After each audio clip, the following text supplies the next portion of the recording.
Well, let's look at the International Criminal Court referral of, they're seeking to have arrest warrants for 3 Hamas terrorists, the Israeli Prime Minister and Israeli Defence Minister.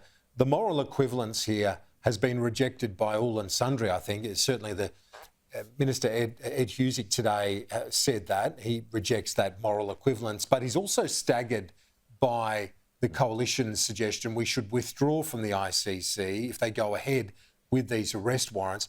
Why shouldn't we withdraw, given they have made this equivalence between the terrorists and the leaders of a democracy?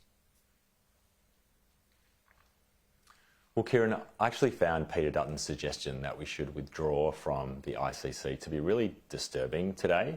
It's got echoes of Trump in it. The idea that if we don't agree with an institution, we should trash it, I think is a terrible mistake for Australia and a terrible mistake for the world. You know, the ICC has an important role to play in upholding international law. It has been in operation for decades. And the suggestion that we should trash it or leave it because we don't agree with it, I think is a mistaken approach to international institutions. At this time in the world, we need to be supporting these types of institutions. It doesn't mean we can't disagree with them, but it means that when we disagree with them, we don't delegitimise them.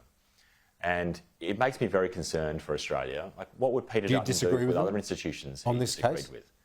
What if he disagreed with the United Nations? What if he disagreed with an Australian court? So I find this approach extremely worrying in terms of a way that he would deal with institutions, both international and domestic.